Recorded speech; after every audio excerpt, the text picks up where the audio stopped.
What's up, everybody? Steven Decker here. In today's video, we're out here at Lake Mayer in Savannah, Georgia, and I'm gonna take you guys along.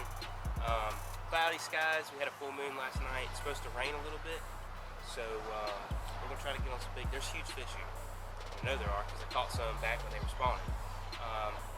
There's a lot of brim that are on bed, so hopefully the bluegill spawn right now is on. So hopefully we can catch some shallow and roaming. So stick around. We're gonna catch a big one. What are you using now? Fluke. Oh. Okay, there you go. First bite. I think we're gonna be on something here. All right, so let me just say. So what I just did was, and I'm glad the water's somewhat clear here. So I threw this fluke on this grass line, and I think they're not on top of it; they're under it, swimming back and forth. And when he saw this fluke go by, he absolutely destroyed it. He took off with it. So let's repeat that and see if we can't get this one real quick. I need to. The reason I didn't land that fish was because my drag was set way too loose. I was drop shotting with this rod last. So. All right, let's do that again. That was fun.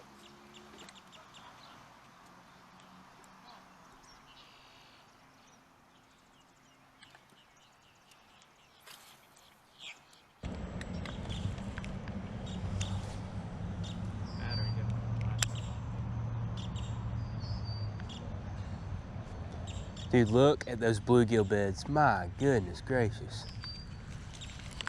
Or brim beds, I mean, probably bluegill. You see those, well,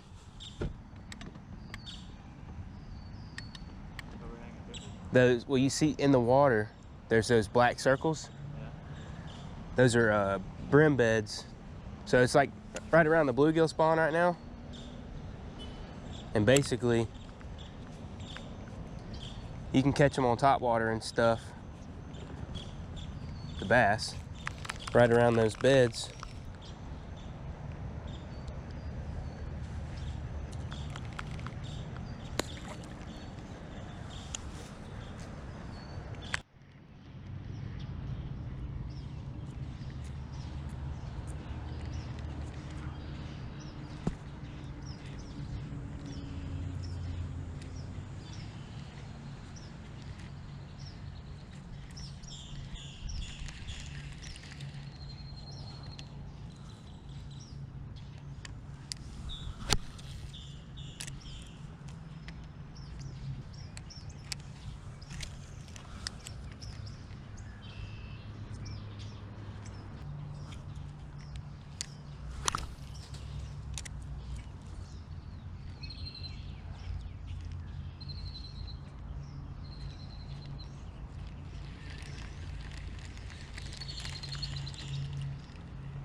So a lot of people use bait casting combos for their flukes, but I don't. I can skip this thing a country mile with my spinning setup. So.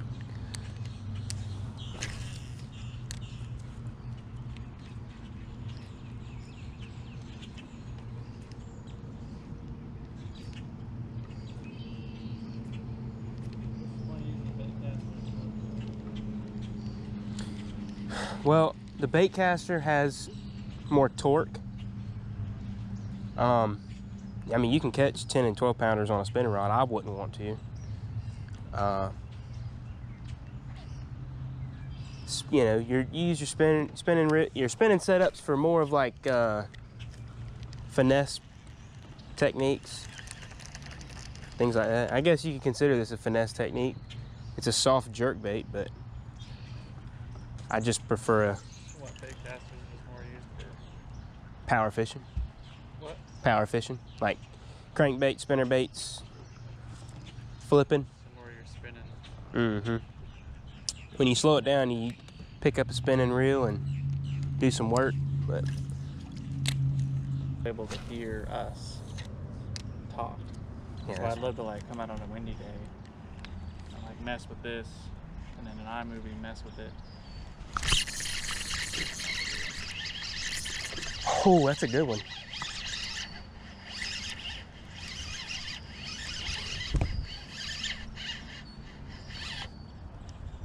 Oh, take that drag, buddy. Oh yeah.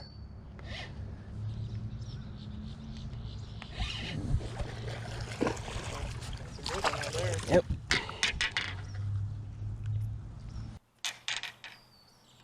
How about that on the fluke, baby? Oh, he was definitely gonna need the product for that one. He is deeply hooked. Where'd they go? There they are.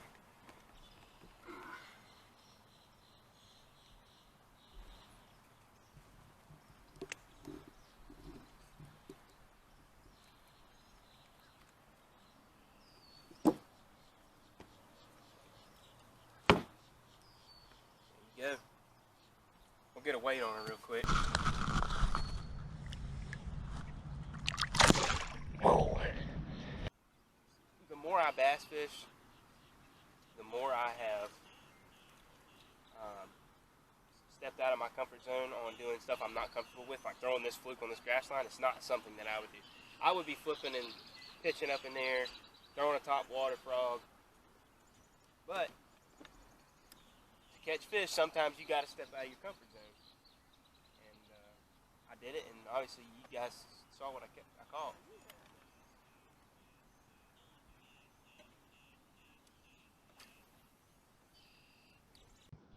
One cast with this swim jig. I want to catch one on the swim jig so daggone bad.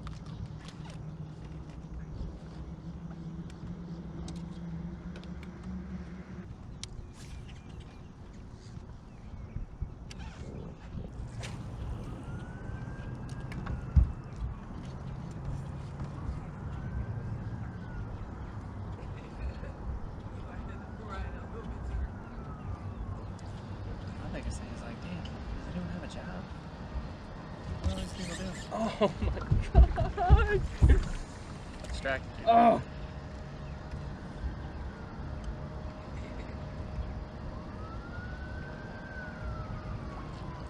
Holy crap, dude!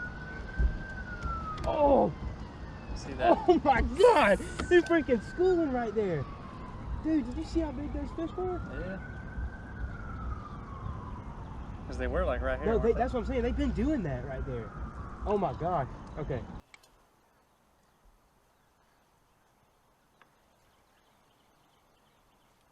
What I like about these cloudy skies.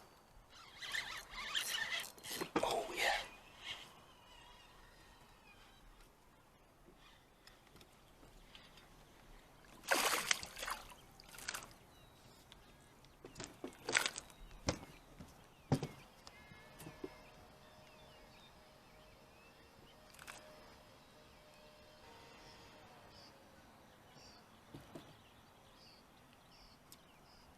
There you go. Gotta put a weight on them.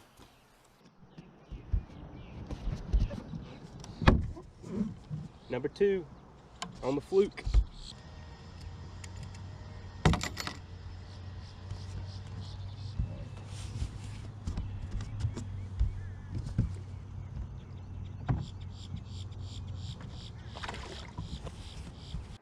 I want them to come up schooling again so bad.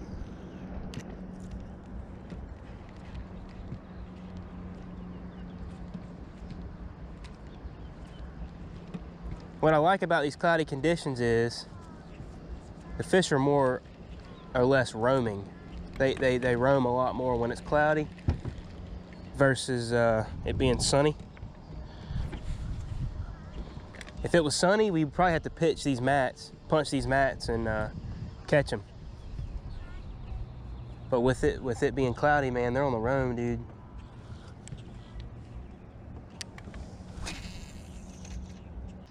They're coming this way. Dude, they are schooling like crazy. Oh my gosh. Wow, dude.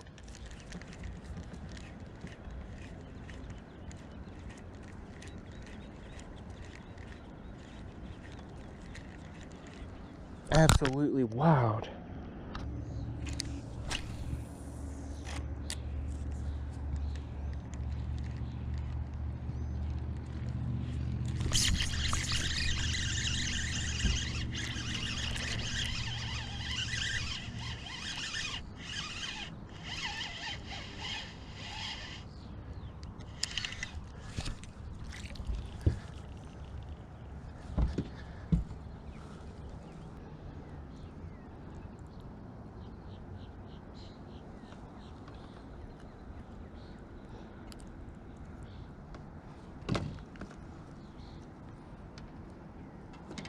Dang, he's been caught before. There you go. He's got a ginormous hole in his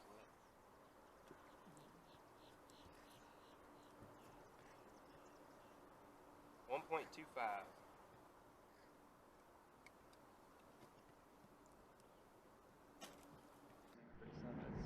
Afraid. I've caught 3 fish. I'm retying.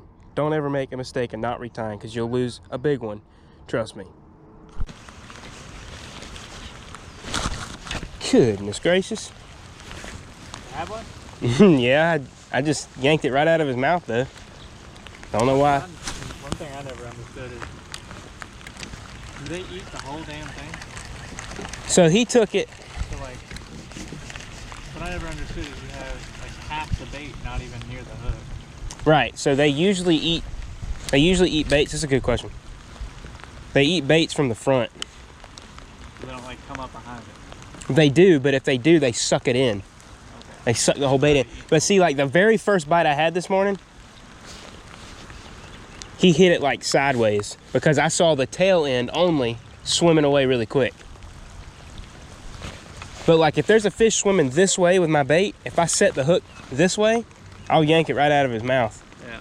You know, and I did that in my last video. I did that a couple times. And then I learned, I'm like, okay, I'm gonna set the hook to the left, and I yanked him out of the water. Yeah, so if you're reeling this way, you want to set the hook. Yeah. So that you're Pretty much. kind of reeling. And then in some cases you just get screwed, like you just can't. Oh yeah, I mean you don't know which way they hit it, so. Sometimes they come straight at you, swim straight at you. And if your reel ratio ain't freaking 8 to 1 or whatever. That's a real ratio. Like the speed of the reel, the power of the reel. You got like I don't know the exact numbers because it's like you got like 5.1 to 1 or 5.6 to 1 or 6.5 to 1. What's the difference? They're really technique specific, or they can be. Like you would want like a 5 or a 6 gear ratio would be more for like your deep cranks and your crankbaits and flipping baits. Like Now top water, you would want something faster because like if you're flipping up in that stuff, if they get up on top, you can reel them in really quick. It really, like an 8 gear ratio reel reels up more line per turn than a 5, yeah. All right, we're on 5 here. We're getting on back pretty quick. Turtle? I don't plan on having turtle either. I'd try it. I want to go get the crawfish. Hannah loves crawfish. Never had any. You've never had crawfish? No. I've tried it. I don't care for it. Tastes like a bitter shrimp to me. Something like that. Swampy crab. Dirty crab. Dirty crab. I like the Oh, here we go. Look at this.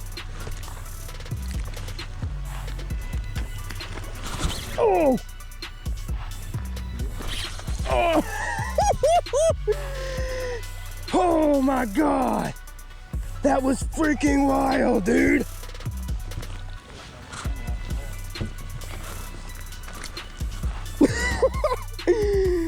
Oh my God, that was freaking nuts! Look at that! Dude, Let's get on them. Dude, that was freaking wild. Holy crap. My fluke is gone. Goodness gracious. That was so much fun. You see how quick it happens though? Like when you're on the lake and it happens that fast, if you're not right on top of them, they go back down. But there were so many of them. Give a little shout out to my boy Cameron. On the camera, helping a brother out, trying to grow the YouTube brand. He's a fishing. He actually caught his first Georgia bass, Georgia largemouth, last week on the river. So I tried to put him on some fish. He caught one off some riprap. It was awesome. All right, everybody. I think that's going to be a wrap.